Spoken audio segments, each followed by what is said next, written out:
En manchette ce soir, on célèbre la journée de l'aîné à Buckingham, franc succès pour le vin fromage pour la résidence Le Monarque et non à l'intimidation à l'école Saint-Jean-de-Brébeuf.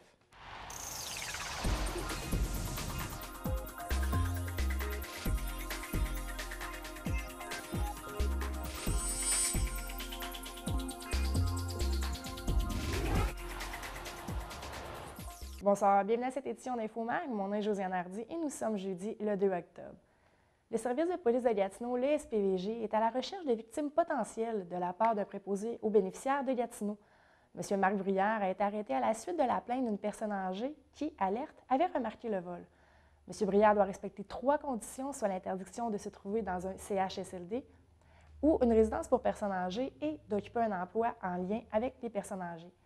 Les personnes craignant avoir été victimes ou témoins de ce type de vol peuvent contacter la sergente détective Marie Evelly au 819-243-2345, le poste 6233. On écoute l'agent Pierre Lantier, agent relationniste pour le SPVG. Oui, effectivement, on parle de gens qui auraient été victimes d'un homme, de M. Marc Bruyère, 56 ans. C'est un homme qui a été arrêté au début du mois d'août par notre service de police. L'homme aurait volé, subtilisé de l'argent et des bijoux à une dame âgée de 92 ans dans une résidence pour personnes âgées. Ce que je peux mentionner au niveau de la dame, c'est que la dame était très alerte. Elle a remarqué que l'homme était à commettre un vol dans sa chambre. Donc, il y a eu une plainte formelle qui était faite au niveau du service de police. Donc, on a déposé des accusations contre Marc Bruyère, 56 ans. Cependant, présentement, il est possible qu'il y ait d'autres victimes potentielles qui auraient été justement victimes de ce genre de vol. Le 1er octobre était la Journée nationale des aînés. Pour l'occasion, le Centre Action Génération des aînés présentait le documentaire Le vieillage et le rire. Plus d'une soixantaine de personnes ont pris part au visionnement ainsi qu'à la discussion qui en suivait. Mme Linda Leclerc, maître yoga du rire, qui agit à titre d'intervenante dans le film, était sur place afin de discuter avec les participants. Ainsi, ces derniers ont pu échanger avec la spécialiste du rire et même faire quelques petits exercices. On peut écouter Mme Leclerc qui nous explique l'importance du documentaire. C'est énormément important parce que je pense que la vision de M. Dansereau, au départ, c'était de chercher qu'est-ce qu'on peut faire pour quand on arrive à un certain âge, au grand âge, qu'est-ce qu'on peut faire pour garder une attitude sereine? Comment est-ce qu'on traverse les épreuves? Comment est-ce qu'on accepte de vieillir, de tous les deuils qu'on a à faire, les pertes? Qu'est-ce qu'on fait avec ça? Puis moi, la partie qui m'est réservée dans le film, je trouve que c'est la belle partie parce que c'est la partie justement qui explique aux gens, on n'a pas à attendre que quelque chose nous fasse rire. On peut le faire comme un exercice physique, puis l'action entraîne l'émotion. Donc, c'est pour ça que quand on s'était rencontrés, M. Dansereau et moi, il y a plusieurs années, quand il travaillait au départ le scénario de son documentaire, ce qu'il avait découvert avec moi, c'est que c'est une méthode qui permet aux gens de rire même sans raison, même s'il n'y a rien de drôle autour de nous. Parce qu'on le fait comme un exercice physique. Mais comme on se le disait hors d'onde tout à l'heure, quand moi je décide de rire, si j'entends des gens, que je vois des gens qui rient, je vais me mettre à rire. Donc mon rire qui est peut-être, au départ, peut-être un peu simulé, il va devenir naturel. Mais peu importe qu'il reste simulé ou qu'il devienne naturel, l'action du rire dans mon corps va changer mon état d'esprit aussi. Donc, moi, la partie que je voulais transmettre à travers ma participation au film, c'était justement celle-là. Attendons pas qu'il y ait quelque chose qui nous fasse rire. Attendons pas qu'il y ait quelque chose qui nous rende heureux. Amenons-le dans notre corps, puis après, l'action va entraîner l'émotion. Le corps humain ne fait pas la différence entre un rire réel et un rire simulé. Lors des ateliers, Mme Leclerc fait rire les gens à travers de nombreuses situations que l'on peut retrouver dans la vie de tous les jours. Mais cette technique, celle de forcer son rire, peut sembler bizarre pour certains. D'autres personnes peuvent avoir peur du jugement des autres sur ce qu'ils auront l'air. Rire est un bienfait pour la santé et voici ce que Mme Leclerc avait à dire pour ceux qui auraient des craintes. La première chose que je leur dirais, c'est bien, si tu penses que tu vas avoir l'air fou, je dis, ouais, puis. La deuxième chose, c'est quand on comprend que notre corps ne fait pas la différence entre un rire naturel et un rire simulé, puis qu'on en retire vraiment une foule, c'est incroyable les bienfaits qu'on en retire, autant sur la santé physique qu'émotionnelle que psychologique.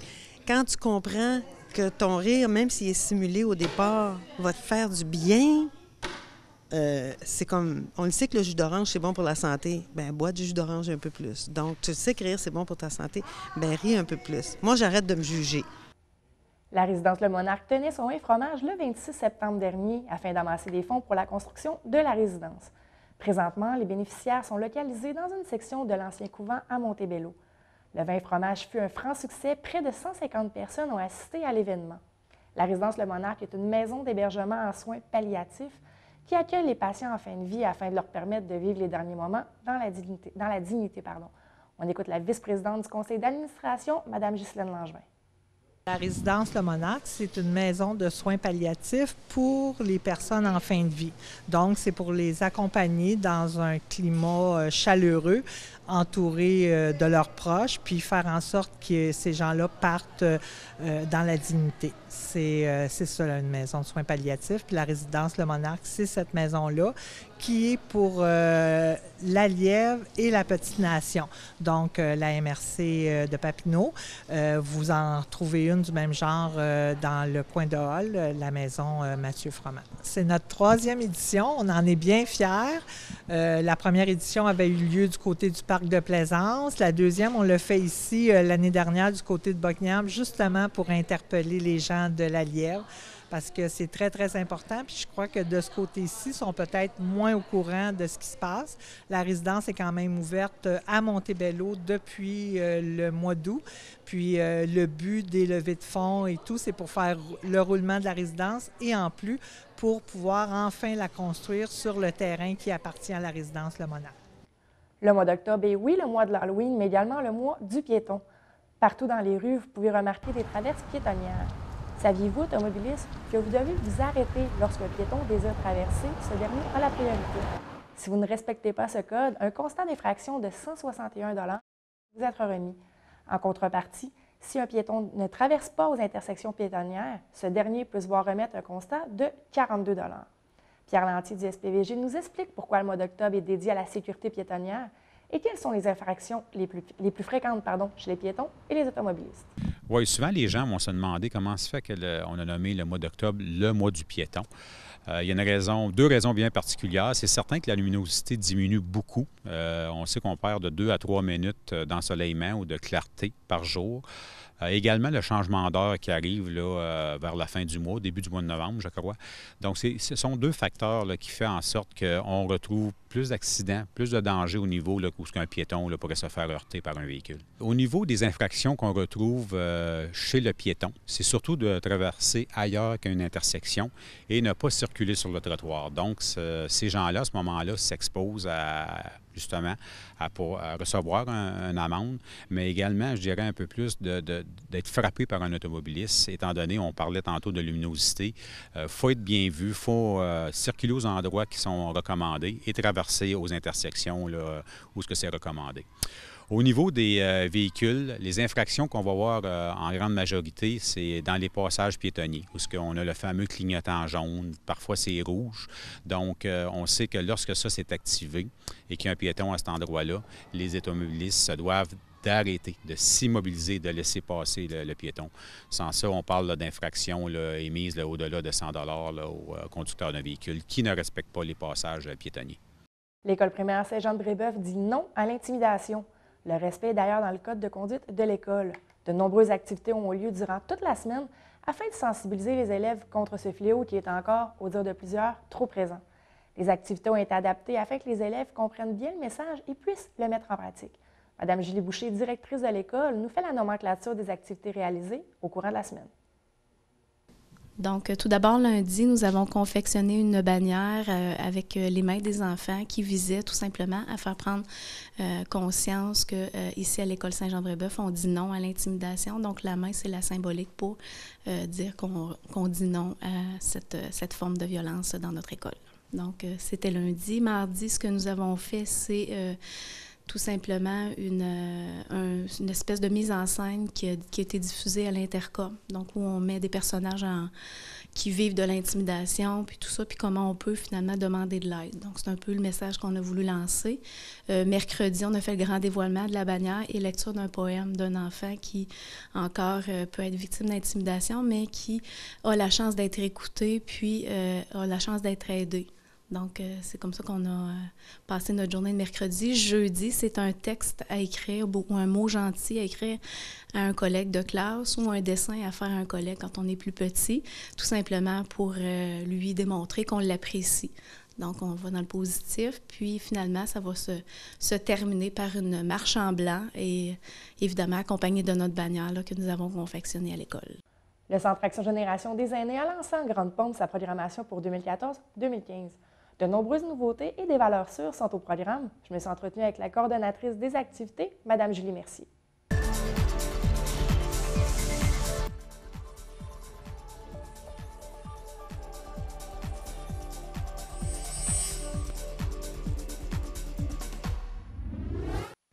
Avec Mme Julie Mercier, coordonnatrice des activités au Centre Action Génération des aînés. Mme Mercier, bonsoir. Bonsoir. Le 1er octobre dernier était la Journée nationale des aînés. Vous avez tenu une activité quelque peu spéciale. Est-ce que vous pouvez m'en parler un petit peu plus? Mais oui, certainement. Et d'ailleurs, c'est la première année qu'on a pu organiser une activité dans le cadre de la Journée internationale des aînés. Et il y a des chances qu'on récidive parce que nous avons une subvention de la Ville de Gatineau et le centre payait la collation. Mais l'idée de l'activité, c'était vraiment de sensibiliser les aînés au fait que ce n'est pas parce qu'on est aîné qu'on ne peut pas être heureux, puis qu'on ne peut pas rire, puis qu'il ne faut pas en profiter. Donc, c'était la projection du long-métrage « Le vieillage et le rire » de Fernand Dansereau. Et par la suite, il y avait un échange avec Linda Leclerc, qui était intervenante dans le film et également qui est propriétaire d'une école de rire. Elle est maître en yoga du rire. C'est la seule au Canada d'ailleurs. Donc, nous avons eu la chance d'échanger avec elle sur le film après et même d'avoir eu quelques trucs pour rire. Est-ce que les gens ont été réceptifs? Je pense qu'il y avait quelque chose comme une cinquantaine de personnes dans la salle. Et bien, j'ai eu une cinquantaine d'inscriptions, mais il y avait 70 personnes dans la salle. Par contre, on a eu une belle surprise, une belle réponse. Les gens ont adoré. Les commentaires à la fin n'étaient que positifs. Et plusieurs nous ont même dit on aimerait encore le revoir. On a vraiment apprécié. Ça nous a fait réaliser des choses. Et ça, je trouve ça important qu'on fait réaliser des choses aux gens. Et il y en a qui sont sortis plus heureux, avec le sourire. Et nous, ça nous rend heureux, ça. L'importance pour le Centre Action Génération des aînés de faire une activité justement lors de cette journée, c'est laquelle? Bien, parce que justement, les gens se mobilisent. C'est une journée nationale et même, elle est maintenant reconnue internationalement, il me semble bien. Donc, c'est un momentum. Il y a plein d'activités pour les aînés, c'est le temps. Et malheureusement, à Buckingham, on n'en a pas beaucoup. Donc, on s'est dit, nous, le Centre Action Génération, bon, ben, on y va et on prend cette journée-là parce que c'est leur journée. C'est un peu votre mandat, justement, au Centre Action Génération, de faire bouger les aînés, les faire sortir de leur routine, si je peux dire. Bien, nous, notre mission, c'est de briser l'isolement chez les aînés, de les aider à s'épanouir et de rester à la maison le plus longtemps possible. Donc, on offre plein d'activités, justement, pour les stimuler et leur permettre de faire des rencontres et briser leur solitude. Justement, ça m'amène sur un point. Votre programmation pour l'année 2014-2015 est sortie. Très belle programmation, quand même assez garnie. Où vous trouvez l'inspiration pour aller chercher toutes les activités comme ça? L'inspiration. Bien, je pense que je suis une personne déjà qui est très créative, mais je dois dire que mon inspiration vient directement des personnes âgées. À chaque année, à chaque activité, je demande des commentaires, je fais des évaluations et donc moi, je compile tout ça et j'y vais avec ce qui ressort le plus. J'y vais avec la demande, les besoins. Oui, il y a quelques petites choses qui viennent de ma tête, il y en a aussi qui viennent de la directrice, de d'autres membres de l'équipe, mais c'est en majorité des suggestions des gens, des demandes des personnes aînées. Moi, c'est important pour moi de répondre aux besoins. Une des nouveautés cette année, c'est la cuisine. Il y a des activités pour les hommes. Justement, la cuisine partage, je ne me trompe pas, pour hommes. Est-ce que c'est un besoin? Bien oui, il y a des hommes qui nous en ont parlé. Et ça fait un bout qu'on voulait partir ce projet-là, mais ça demande des sous. Donc là, on s'est associé, le Centre Actuel, le Centre Alpha Papineau et le Centre Action Génération des aînés pour aller chercher des sous pour pouvoir offrir des cuisines collectives ou cuisines partage. Nous, au Centre Action Génération, on va en avoir 2. Une spécialement pour les hommes, parce qu'effectivement, il y a plusieurs hommes, si c'est la dame qui quitte la première, parfois ils sont démunis au niveau de la cuisine parce qu'ils sont fait servir un peu pas mal pendant leur vie. Donc, c'est une belle façon d'apprendre et ça va être montré par un homme, un cuisinier, avec des hommes. Donc, on ne fera pas peur aux messieurs, ils vont être entre eux. Ça les permet d'être plus libres dans leur création aussi, parce qu'on n'a peut-être pas les mêmes goûts, les hommes et les femmes. Et aussi, ça va leur permettre, parce qu'ils ne sont pas tous seuls, là, mais ça va leur permettre de faire un bon repas à leur dame, aux personnes de leur entourage.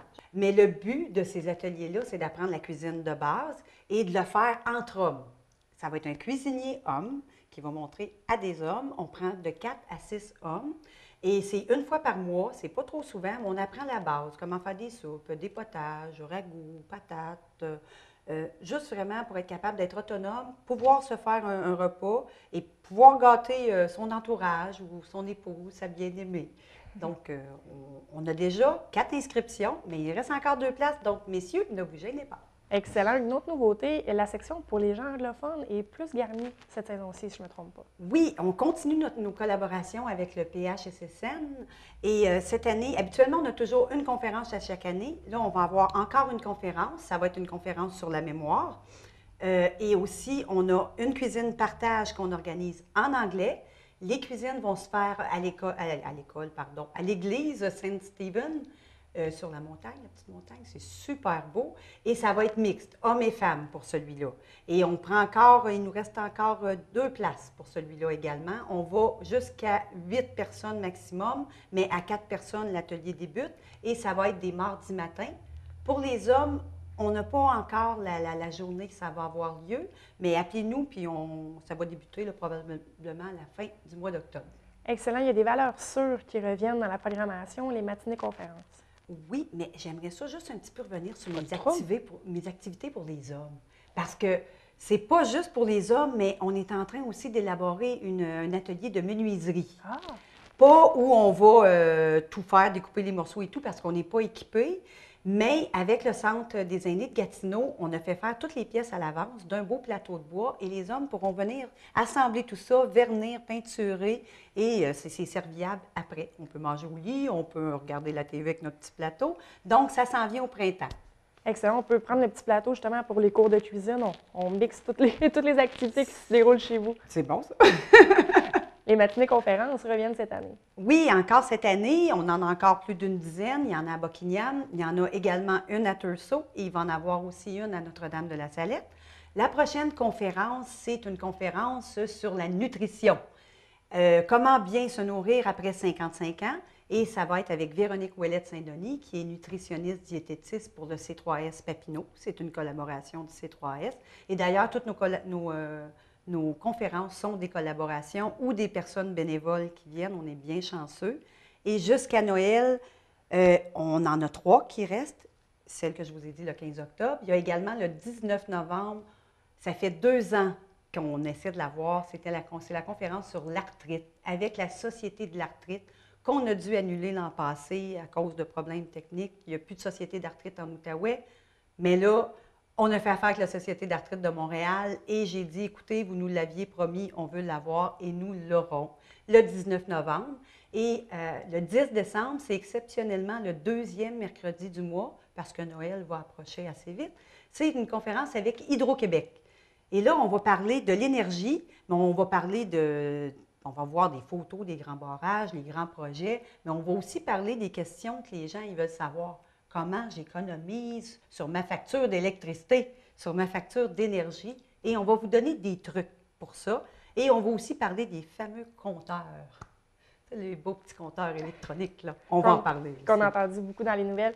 Petite spécification, la prochaine conférence, ce n'est pas des cuisines. Vous allez seulement parler de nourriture et non en faire. Exactement. On en parle, mais on va avoir une collation santé qui va être excellente, mais avec peut-être un peu plus de fruits, un petit peu moins de sucre, mais ça va être excellent encore. Et on va donner des conseils de base là, sur la nutrition, puis qu'est-ce qui est contre-indiqué. Et aussi, on va parler des mythes et des réalités, parce qu'il y a beaucoup de mythes en nutrition. On parlait des régimes, régime sans gluten, régime hypotoxique. Est-ce que c'est bon ou c'est pas bon? Est-ce que tout le monde en a besoin? Donc, avec Mme Ouellette-Saint-Denis, on va éclaircir tout ça. Excellent. Les gens qui veulent s'inscrire justement soit aux activités ou aux matinées conférences peuvent vous contacter par téléphone. Certainement, au 819-281-4343. On peut également m'envoyer un courriel à moi directement au coordo-activité, pas d'accent avec un S, CAGA, à commercialvideotron.ca. Et je réponds à tous mes messages. Ça peut prendre une journée ou deux parce que je ne suis pas toujours au bureau, mais je réponds toujours. Vous êtes très occupée, Mme Mercier. Merci beaucoup. Mais ça me fait plaisir.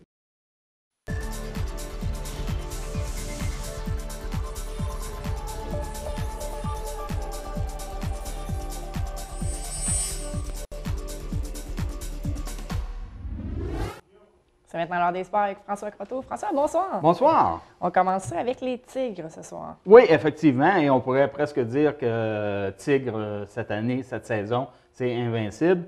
Des 3 équipes juvéniles, Benjamin et les cadets, ben, il y a seulement les cadets qui ont perdu un match. Les juvéniles présentent une fiche de 4 victoires et aucune défaite. Les cadets, c'est la même chose, 5 victoires, aucune défaite. Et les cadets, la domination est encore plus spectaculaire. Ils ont réalisé 21 victoires consécutives là, au niveau de la Ligue et au niveau des éliminatoires. Alors, ça augure bien comme saison.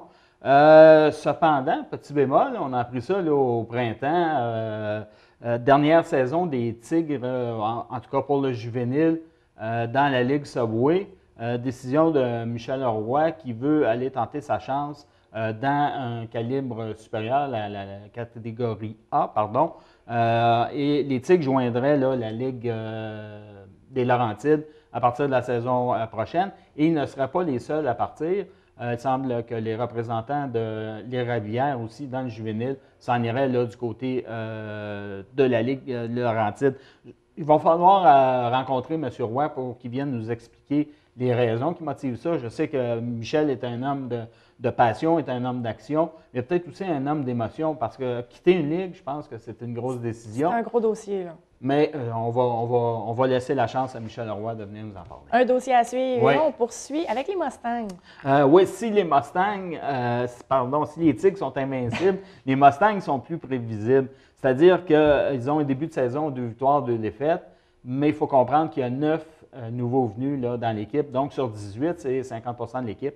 C'est une nouvelle... on ne peut pas dire que c'est une nouvelle équipe, mais c'est quand même une équipe qui s'est renouvelée. Et, écoutez, match d'ouverture il y a 2 semaines, une défaite de 7-4 contre Clarence. On avait perdu plus tôt dans la semaine par un pointage de 7-1. On voit que c'est des pointages que les Mustangs ne nous ont jamais habitués ou rarement habitués. Ils se sont repris avec une belle victoire de 3-1 contre Metcalfe vendredi dernier.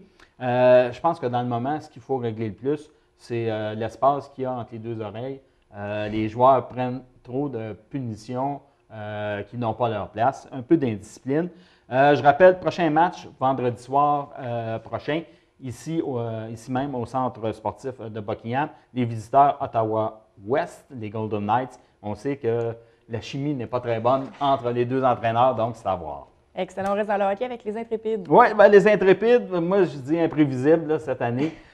Victoire en levée de rideau, une belle victoire, mais après ça, 6 défaites d'affilée. Et on est revenu en gagnant 2 parties consécutives pour amener l'affiche à 3 victoires, 6 défaites qui était un peu plus respectable. Mais cette semaine, ils ont quand même perdu, mais honorablement en prolongation. Alors, je sais que dans le droit, là, dès le début de l'année, on disait que ça ressemblait à l'année précédente. Pardon. Il faut donner le temps, on se calme. C'est le début de la saison.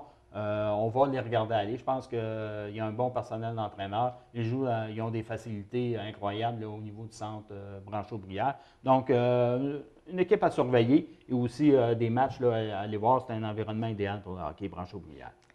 Encore dans le hockey, on parle de nos Olympiques. Oui, on parle aussi de Benoît Groulx qui a remporté une 400e victoire derrière le banc. Je ne sais pas si c'est une bonne nouvelle ou une mauvaise nouvelle. Normalement, dans le hockey junior, se rendre à 400 matchs, à 400 victoires, ça veut dire qu'on a peut-être pris trop de temps pour rester loin. Il faut quand même le souligner. Puis moi, je pense que Benoît Groulx, de toute façon, cette année, il s'en va entraîneur-chef du côté de l'équipe Canada Junior. Lui, il attend la bonne occasion. Oui, mais il attend la bonne offre de la Ligue nationale. Un autre dossier à suivre. C'est plein de dossiers à suivre ce soir. Oui. Et on passe du hockey au soccer. Oui, on parle du FC Gatineau qui avait comme objectif au début de la saison de se classer pour les séries d'après-saison. Écoutez, présentement, l'équipe est en 2e position. Ça va très bien. Il y a, à l'intérieur de la saison, il y a ce qu'on appelle la Coupe PLSQ, c'est-à-dire la Première Ligue de soccer du Québec. C'est une coupe qui mettait en évidence toutes les équipes. Bien, ils s'en vont en finale pour affronter Longueuil samedi 18 octobre. Pendant ce temps-là, ben, la saison continue. Et ben, là, ils vont jouer pour la première position dans leur prochain match à domicile, soit dimanche le 5 octobre, au terrain Mont-Bleu, dans le secteur Hall. Et il faut rappeler qu'au début de l'année, puis je regardais le classement, là, je pense qu'ils ont eu 6 ou 7 nuls consécutives avant d'avoir des victoires. Puis je regarde, si vous regardez le classement, là, parce que dans le droit, mais vous allez voir toutes les équipes, là, les nuls cette année, en surabondance. Excellent. Voilà. Il y a eu un gala de boxe. Oui, et ça mettait, c'était le gala de boxe olympique au centre Père Arthur Gartin, du côté du secteur Hall. Et il y avait des pugilistes, là, des boxeurs du coin qui s'affrontaient, notamment Danick Croteau, qu'on a connu ici grâce au club de boxe BG, qui affrontait Derek Bouchard. Et pour la première fois, là, c'était sans casque, donc ça fait une différence. Il paraît que ça a été un combat du tonnerre. Derek Bouchard a triomphé de Danick Croteau, mais ça a été 3 rounds là, effrénés. Je pense que les spectateurs ont bien apprécié. Puis on a eu aussi le droit à un autre combat d'un jeune du coin, c'est Yannick Bastien, qui est lui du côté de Angers, qui a gagné son match contre John Nixon d'Ottawa. Donc, on voit là, que la boxe en Outaouais, là, Ça se développe. Oui, ça se développe. On sait que cet été, il y a eu le gala justement ici au centre sportif. Alors, il y en aura d'autres et puis on invite les gens à rester aux aguets parce qu'il va y avoir là, des annonces dans les prochaines semaines. Toujours un boxe, c'est quelque chose de quand même assez particulier. Oui, celui-là, là, moi, je ne l'ai pas compris. C'est un jeune de Gatineau, David Leclerc, qui, dans le cadre de Prison Fight, ça dit tout de suite, là, les batailles de prison, est allé se battre en Thaïlande, à l'intérieur de la prison. C'est sanctionné, attention, par les services correctionnels thaïlandais. Le prisonnier qui gagne son combat là-bas voit sa sentence réduite d'1 an. Alors, déjà, là, je trouve ça un peu tordu. David Leduc, lui, écoutez, il dit « Moi, c'est de la bonne publicité, je suis allé là, la seule et unique raison, me faire connaître, puis que mon adversaire fasse son temps, et il a gagné son combat. Donc, mission accomplie, mais c'est quand même un peu tordu. » Excellent. C'est malheureusement tout le temps qu'on a. Merci beaucoup, François. Je vous remercie d'avoir été des nôtres. Je vous rappelle, si vous avez des commentaires, des suggestions ou des nouvelles à nous faire part, je vous invite à m'écrire à nouvelles avec un s @tvc.qc.ca. Donc, nouvelles avec un s @tvc.qc.ca. Sur ce, je vous souhaite une bonne soirée sur nos ondes et on se reparle mardi prochain dans le cadre d'InfoMag. Bonsoir.